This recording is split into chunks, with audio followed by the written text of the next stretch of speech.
This is a cooking method I came up with to get some smoked flavour on some wild game, but not have to cook it on a barbecue for hours and hours and try and keep it moist. So get your fire started and then start to prepare your meat. This is 2 shoulders off a young fallow deer. Always pat any moisture off. In this case I end up separating them at the shoulder joint, so I've got 4 nice sized pieces. Give them a bit of a coating of olive oil and season them up with whatever you like. This is just a salt based seasoning.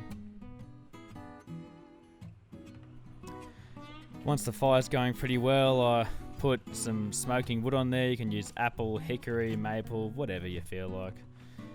It's enough to get a reasonable amount of smoke.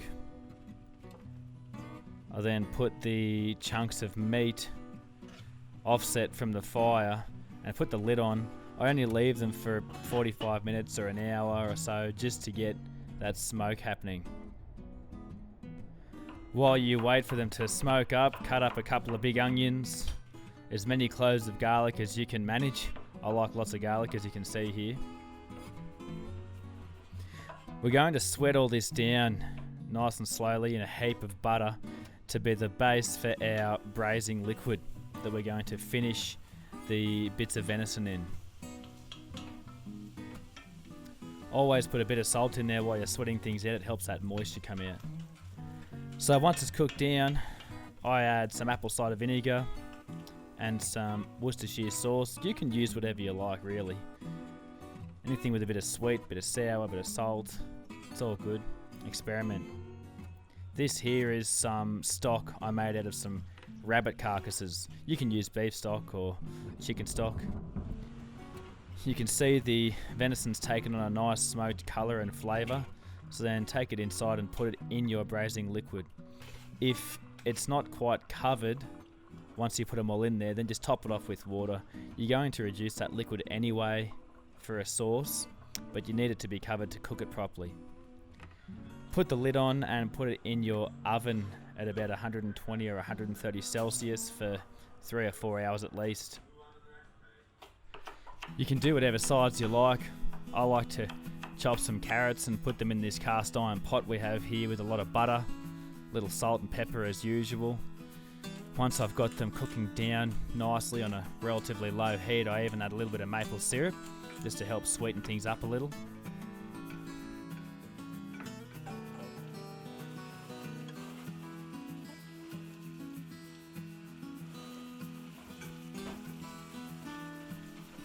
When your meat is cooked, pull it out of the liquid and set it aside. You don't really need to rest it after a slow cook like this, but you just need to give the free space in that pot to reduce the liquid down to a point where it becomes thick and it's your sauce. I like to finely chop a lot of Brussels sprouts as well. They're a very underrated vegetable in my opinion. They're really good for you.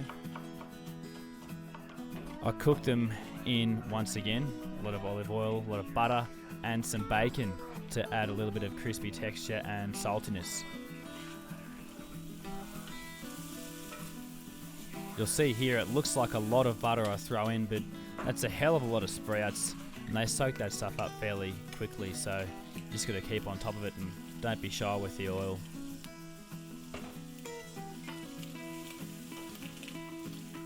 All you have to do is just cook them down until they become soft and they taste good.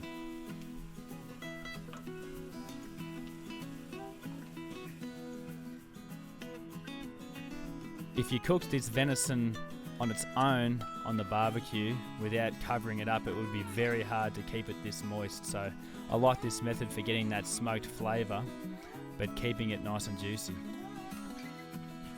I'm much more of a cook than a chef, so I don't really try to plate things up to make them look pretty, although this looks great if you ask me. Spoon over a lot of that thickened up sauce and enjoy it with a nice glass of wine or a cold beer, whatever your poison. Enjoy.